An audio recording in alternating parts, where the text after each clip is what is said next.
같이 찾아보고 읽겠습니다. 로마서 1장 16절 한 절의 말씀입니다. 로마서 1장입니다. 16절 한 절의 말씀입니다. 자, 앞에 자막 보시고 우리 같이 한 목소리 읽어도 좋을 것 같습니다. 자, 로마서 1장 16절 말씀 우리 한 목소리로 읽겠습니다. 시작.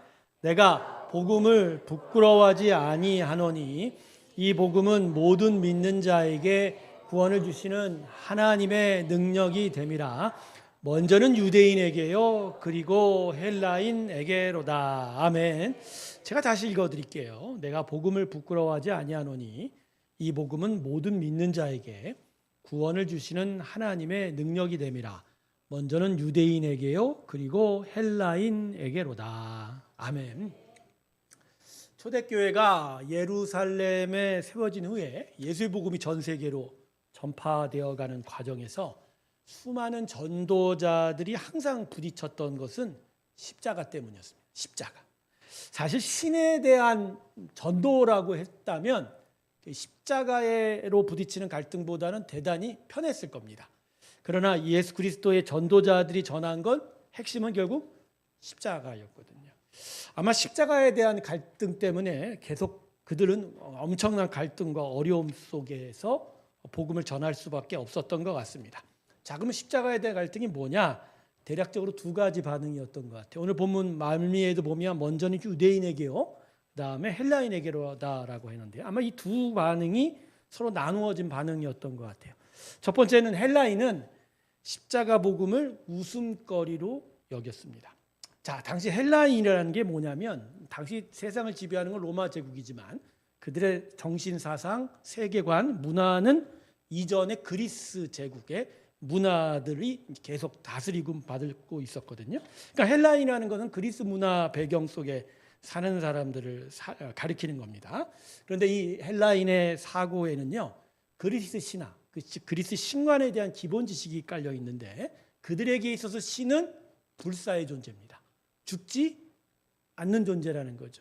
그런데 바울과 같이 예수의 전도자들이 복음을 전할 때 그 십자가의 핵심에 누가 죽었다고 얘기하죠? 하나님의 아들이 죽었다는 거예요. 즉 신이 죽었다는 얘기잖아요. 그러니까 이들은 신이 죽었다라는 것 자체만으로도 이거 엉터리 아니야? 이런 반응을 전하는 거죠. 어떻게 신이 죽을 수 있지? 신의 아들이 어떻게 십자가에서 인간의 죄를 위해서 죽을 수 있지? 이건 말도 안 된다. 이건 넌센스다. 한 웃기는 신이네. 이렇게 치부해 버렸다는 거죠. 자, 다음으로 유대인들에게 있어서 십자가는 거치는 거였습니다. 그러니까 큰 장애물과 같은 존재였죠. 유대인들은 헬라인과 다르게 구약 성경의 배경 속에서 자란 자들이죠. 구약의 율법적 배경 속에서 자랐습니다. 근데 그 구약의 율법적 배경이 사실은 하나님에 대한 기본적인 어떤 사랑과 은혜에 대한 초점이어야 되는데 이들이 율법을 잘못 해석하다 보니까 율법적 사고 속에서 일종의 번영신학적 사고를 합니다. 즉 잘 되면 그게 잘 믿는 거고, 가령 몸에 장애를 얻거나 실패하면 그건 하나님의 저주를 받은 것처럼 여기죠. 그래서 그들에게 있어서 예수는 하나님의 저주를 받은 사람이에요. 왜냐하면 구약 성경에 나무에 달려 죽은 자는 하나님의 저주를 받은 자. 그러니까 유대인들에게 있어서 예수는 기본적으로 하나님의 저주받은 자죠. 저주받은. 그러니까 지금 유대인들이나 헬라인들이나 십자가 복음을 전할 때 대단히 그들이 안에 십자가가 받아들여지기가 대단히 껄끄럽고 우스개처럼 여겨진다는 거죠. 그래서 당시 세상은 예수의 십자가 복음을 웃음거리나 거치는 것으로 여겼고요. 이 때문에 복음을 말하고 전하는 자들도 같이 천대받고 조롱받게 되었습니다. 그러다 보니 예수를 믿는 자들은 자기가 예수 믿는다는 걸 세상에 자신 있게 드러내지 못하게 된 거죠. 괜히 자신이 예수를 믿는다고 말했다가는 주변에 웃음거리가 될 뿐만 아니라 조롱거리가 돼서 손해를 입는 일이 허다했기 때문입니다. 자, 그런데 이런 상황에서 바울이 로마의 교회에 편지하면서 담담하게 자기가 뭐라고 얘기하죠? 나는 복음을 부끄러워하지 않는다라고 고백을 하는 거예요. 그러면서 그 이유가 뭐라고 얘기하죠? 오늘 중반절에 보면 이 복음은 모든 믿는 자에게 구원을 주시는 하나님의 능력이 되면 초점이 되는 건 구원을 주시는 하나님의 능력. 그러니까 이 예수 말고는 우리에게 구원을 줄 하나님의 능력이 있다 없다. 없다. 그러면서 로마 교회 성도들에게 소리치는 겁니다. 비록 세상이 우리를 향하여 웃고 조롱하고 그래서 우리가 고통당하고 힘이 들어도 예수의 십자가 복음만이 우리가 구원을 얻을 수 있는 하나님의 능력이다. 그러니 부끄러워하지 말고 오히려 힘껏 이 십자가를 붙잡으라. 할렐루야. 아멘. 자, 오늘 본문의 배경은 이거예요. 근데 제가 오늘 이 여러분에게 이 바울의 나는 복음을 부끄러워하지 않습니다라는 고백을 함께 나눈 이유가 무언가? 그건 바로 우리 안에 하나님에 대하여 품고 있는 그 마음들 때문입니다. 우리 안에 하나님께 가지고 있는 그 마음들 앞에서 보다 분명한 믿음의 고백을 가지고자 오늘 이 말씀을 택하여 여러분에게 함께 나누고자 합니다. 우리 마음 안에 있는 하나님에 대하여 품고 있는 마음이 두 가지가 될 것 같아요. 첫 번째는 우리는 종종 하나님을 의심하고 있다는 거죠. 의심. 자, 하나님이 이 세상을 다스리고 있다는데, 살아계셔서 다스리고 계신다는데 왜 하나님은 그 강력한 다스림을 왜 자주 보여주고 있지 않냐라는 거죠. 사실 자기 세상에 여러 가지 일들 속에 이러한 의심을 품기도 하지만 가장 많은 의심은 결국 나에 대한 일이죠. 내 이익, 내 손해가 걸린 일에 하나님이 개입하셔서 그 전능하심으로 이 상황을 해결해 주면 너무너무 좋을 건데. 그죠? 근데 하나님이 그렇지 않는다는 거예요. 내 안에 내 삶 속에 악한 일과 어려운 일들이 계속 일어나는 것을 제지하지 않으시고, 그죠? 나에게 하나님의 임재가 있다는 것을 내가 느끼지 못하는 경우가 너무 많은 거예요. 이런 일이 자꾸 반복이 되면 우리는 어떻게 생각합니까? 하나님이 이거 살아 계시는 분 맞아? 라고 의심할 수 있다는 거죠. 정말 하나님은 존재하는 분이냐라는 거죠. 여러분에게 하나님은 지금 살아 계신 하나님입니까?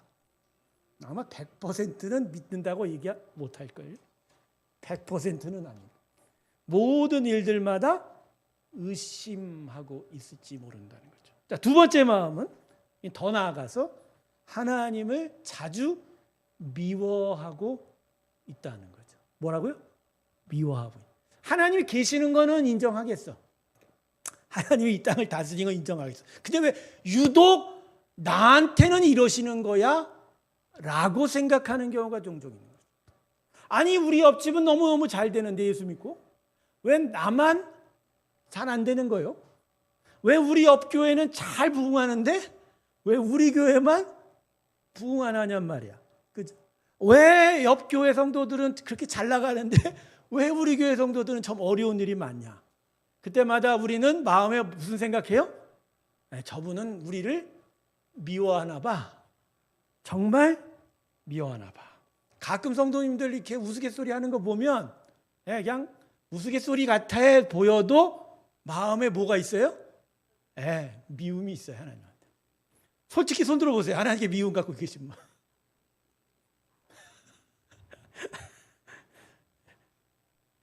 하나님은 독재자이십니까? 라는 생각도 들 때도 있죠.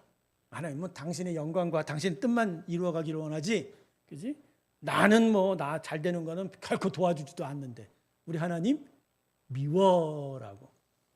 하나님 미워갖고 40년 동안 교회 안 나온 사람도 전 봤어요. 안수 집사님 한 분이 하나님 밉다고 그때부터 세워보니까 한 40년 돼요. 지금까지도 교회 안 나오고 계신 분이 있어요. 근데 이분 진짜 하나님 믿고 있을까요? 제가 볼 때 믿고 있어요. 믿고 있는데 진짜 미운 거야. 진짜 미운. 진짜 미운 거야. 진짜 믿은 거야. 아마 이러한 의심과 미움이 우리 심령을 공격하고 있을지도 모릅니다. 그래요, 여러분. 그래서 마음이 혼란을 겪고 있구나. 어느 한 부분이 무척 상해 있는지도 모릅니다. 그리고 어떤 부분에 있어서는 깊은 불신의 음성이 내 안에서 지금 자라고 있는지도 모릅니다. 그러다 보면 우리는 어느 부분에 있어서 우리 스스로에게 이렇게 얘기하고 있는지도 모릅니다. 난 복음을 부끄러워해라고.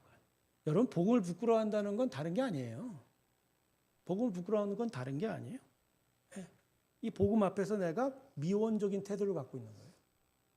예수 그리스도의 복음이 날 살리겠어? 예수 그리스도의 복음이 나를 정말 잘 살게 하겠어? 어느 순간 그런 마음이 들 때도 있다는 거죠. 물론 의심하고 미워한다라는 건 완전한 불신은 아니에요. 사실은 어느 정도 신뢰를 했기 때문에, 어느 정도 좋아하기 때문에 거기에 대한 반발적인, 마음에 안 드니까, 만족을 못하니까 반발하고 있는지도 몰라요. 아마 이런 반응조차 없다면 우리의 믿음은 맹목적이거나 아예 믿음이 없는지도 모르겠죠. 중요한 건 이러한 의심과 미움은 계속적으로 우리의 마음을 어렵게 만듭니다. 그리고 계속 시간이 가면 갈수록 우리의 믿음의 순도는 점점 떨어질 것이고요. 신앙의 열정도 식어버릴 것이고, 그러다 보면 우리의 신앙은 외형적이고 형식적인 수준에서 남아 있어서 거의 종교인이 될 가능성이 높습니다. 여러분, 신앙인들 열심히 하다가 그 열정이 식어버렸을 때 여러 환경과 상황적 요인도 있지만 가장 큰 부분이 바로 이 부분이에요. 어느 순간 내 안에 자라고 있던 하나님에 대한 의심과 미움을 적절하게 대처하지 못한 거예요. 그걸 그때마다 믿음의 은혜 안에서 해결하고, 그죠? 다시 믿음을 세워가고 더욱더 단단해지고 강인한 믿음으로 자라지 못한 채 그 의심과 미움을 계속 가지고 있다 보니 이게 마치 내 안에서 내 믿음이 자라는 것처럼 의심과 미움도 같이 자라버려요. 그리고 그것이 우리의 믿음을 넘어뜨리는 순간 우리는 외형적으로만 예수 믿는 사람이 되지 실제로는 영적 실상으로는 믿지 않고 있는 것처럼 되어버린다. 자, 그래서 여러분, 이 의심과 미움 앞에서 우리는 어떻게 해야 되냐. 사도 바울이 로마교회에 나는 복음을 부끄러워하지 않으니 너희도 부끄러워하지 말라처럼 이 말씀의 은혜가 오늘 우리에게 뭐라고 가르치고 있는지를 좀 더 자세히 살펴봐야 할 것입니다. 제가 이번 이 시간에 여러분과 나누고 싶은 초점은 하나 있어요. 왜냐하면 의심과 미움이라는 게 여러 상황과 환경에 따라 또 우리의 성품에 따라 너무너무 제각각인 부분이 많다 보니까 가장 공통적인 부분 하나를 여러분과 함께 좀 나누고 싶습니다. 그건 뭐냐면 결국 그 의심과 미움을 통해서 우리의 심령이 공격받는 그 공통적인 지점이 결국 뭐냐는 거예요. 결국 여러분, 우리가 하나님에 대해서 의심하고 하나님을 제대로 사랑의 믿음의 고백을 하지 못하고 오히려 미움의 고백을 하고 있는 그 지점이 뭘까요? 그 지점이 뭐예요, 여러분? 어느 지점에서 그래요? 결국 내가 원하는 대로 하나님이 안 하시는 부분이잖아. 내가 원하는 것을 받지 못하고 내가 바라는 것이 되지 못하고, 그죠? 내가 뭔가에 대해서 막 소망하고 있는 것들이 전혀 이루어지지 않을 때 그 지점에서 우리는 하나님을 의심하고 하나님께 불평하고 하나님을 미워하기까지 한단 말이에요. 뭐 신학적으로 말해서 거대한 악이 아직도 사라지지 않고, 그죠? 내 안에 죄악들이 나를 힘들게 하고, 뭐 이러한 단어를 쓰지 않아도 가장 중요한 부분이 뭐예요? 내가 원하는 게 안 나타나니까. 그럼 이 부분을 하나님은 어떻게 하시냐? 근데 그것을 계속 기다려도 안 할 때 우리는 그분이 미워지기까지 한다라는 거죠. 여러분, 우리 안에 이러한 일들이 나타나는 이유가 뭘까요? 제가 그동안 여러분에게 몇 번 설교할 때는 하나의 답은 드렸어요. 결국 하나님의 크신 뜻 앞에서 우리의 뜻이 죽어야 한 데까지는 얘기 드렸어요. 그러니까 십자가 앞에 내가 예수와 함께 못 박히고 다시 예수와 함께 살아남으로써 그분의 뜻대로 살아가는 믿음의 역사가 우리 가운데 있어야 된다라고까지는 얘기 드렸어요. 하지만 거기까지 가기에는 우리 믿음이 너무너무 어려워요. 자, 그럴 때 계속적으로 하나님과 내 사이에 바라고 원하는 것의 불일치가 계속 일어나고 있는데 과연 우리는 어떻게 살아가야 하느냐라는 거죠. 제가 요새 병이 났습니다.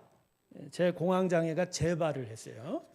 제가 그동안 병이 3번 났어요. 94년 8월에 병이 나고 2001년에 다시 재발을 하고 올해 다시 재발을 해서 3번 반복되죠. 그러니까 이전에 내가 겪었던 고통을 지금 다시 겪고 있어요. 몸이 너무 아파. 힘들어 죽겠습니다.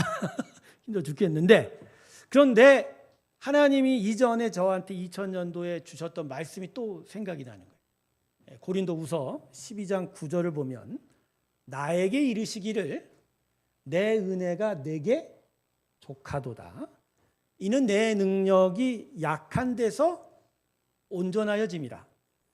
그러므로 도리어 크게 기뻐함으로 나의 여러 약한 것들에 대하여 자랑하리니 이는 그리스도의 능력이 내게 머물게 하려 함이라. 그러므로 내가 그리스도를 위하여 약한 것들과 능력과 궁핍과 박해와 곤고를 기뻐하노니 이는 내가 약한 그때에 강함이라. 할렐루야. 제가 2번째 재발을 했을 때 이 말씀을 저에게 주셨거든요. 그때 엄청 하나님 믿더라고요. 무슨 얘기냐? 내 은혜가 내게 족하대요. 그 얘기 뭐죠? 넌 목숨만 부지하고 있는 것도 은혜가 좋게라고. 어떤 사람들은 예수 믿고 병 다 낫고 말이야. 그죠? 건강하게 살아가는데 저한테는 이렇게 사는 게 다라는 거예요. 제가 이 말씀을 여러 목사님들 같이 있는 자리에서 받았었어요. 그 목사님들이 저를 향해서 축복하며 하나님의 말씀입니다 그러더라고요. 근데 받는 순간 제 마음이 너무 힘든 거예요. 어떻게 보면 예수 믿고 나서 병이 낫는 게 나 하나님의 응답이라고 생각했는데 그게 확 뒤집어지는 거예요. 나중에 알았죠. 이 말씀의 초점은 결국 뭐죠? 그리스도의 능력이 내게 머물게 하려. 그러니까 하나님이 내게 원하시는 것 내가 낳는 게 아니에요. 내 안에 뭐가 머물기를 원해요? 예수의 능력.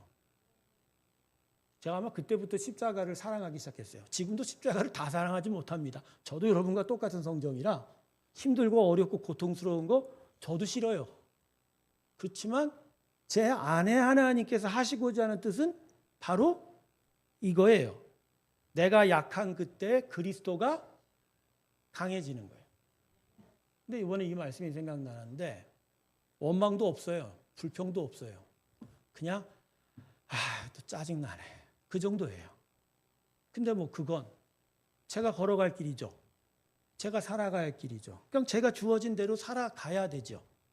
중요한 건 내 안에 하나님이 하고자 하는 건 당신이 내 안에서 강하게 나타나길. 그러면서 얼마나 큰 회개가 저한테 있겠습니까? 내 자신이 예수 그리스도의 영광을 가린 부분은 있질 않나. 나로 인해서 하나님의 능력이 못 나타난 건 없질 않나. 내 자신이 하나님을 가리고 있는 건 아니에요. 오히려 내가 약할 때 하나님이 강해진다고 하니 오히려 저와 우리 교회는 하나님의 복이다. 할렐루야.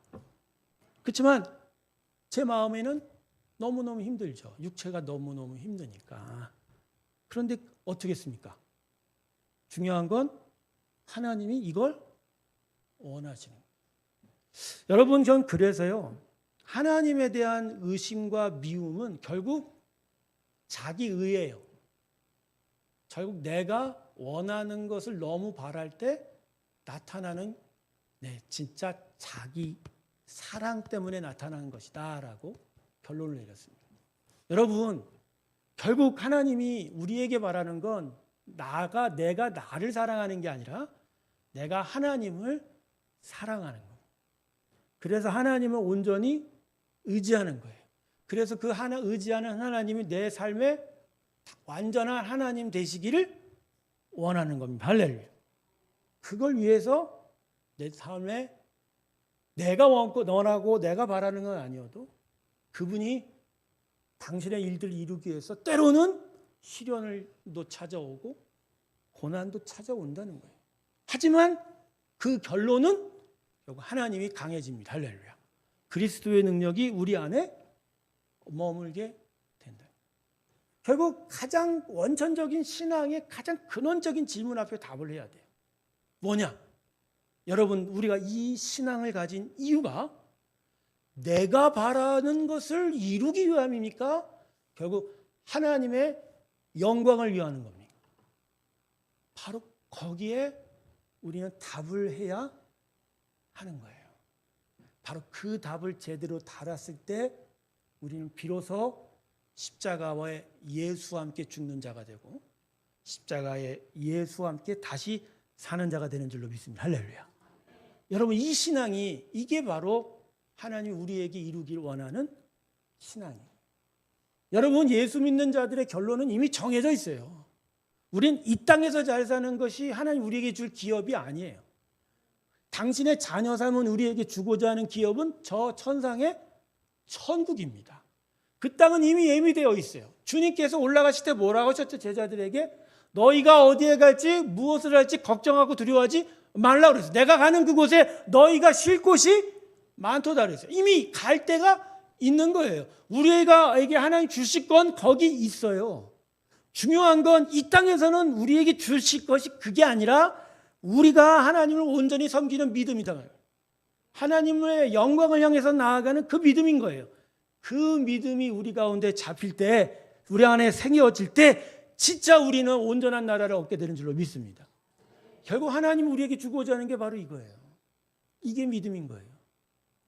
여러분, 결국 이 믿음이 있으면 우리는 하나님을 의심치 않습니다. 우리는 하나님을 미워하지 않아요. 우리는 하나님을 원망하거나 불평하지 않는 거예요. 물론 살다가 불편하고 고통스러울 때마다 하나님을 향해 소리칠 수는 있어도 그러나 항상 이 믿음 안으로 계속 돌아오게 되는 거예요. 제가 오늘 여러분에게 함께 나누고 싶은 이야기는 바로 이 부분이에요. 우리의 신앙의 가장 근원적인 질문에 우리는 답을 하고 있냐는 거죠. 사도 바울은 답을 했어요. 나는 복음을 부끄러워하지 않는다. 우리는 지금 복음을 어떻게 생각하고 있습니까? 부끄러워하고 있습니까? 부족한 걸로 생각하고 있어요? 아니면 거치는 것으로 생각하고 있습니까? 아니면 어떤 부분에서 미련한 것으로 생각하고 있는 거예요? 여러분, 여기에 우린 답을 달아야 돼요. 믿음은 이 답을 달아가는 거예요. 신앙은 바로 이 답을 달면서 하나님께 가까이 가는 것이다. 여러분, 하나님께 정답을 달아가며 살아가는 저와 여러분 되길 주님의 이름으로 축원합니다. 하나님이 우리에게 시련과 고난을 허용한 건 그 시련과 고난을 사용하신다는 거예요. 결국 우리에게 주시고자 하는 건 가장 선한 거예요. 가장 은혜의 역사예요. 그분은 우리에게 가장 값진 것을 주시고자 우리가 살아가는 인생의 그 끝없는 시련과의 싸움을 허락하시는 거예요. 그러나 그 시련을 통해서, 그 고난을 통해서 결국 우리는 내가 진짜 하나님의 영광을 위해서 이 믿음을 택했는지에 대한 답을 분명히 달아가게 될 줄로 믿습니다.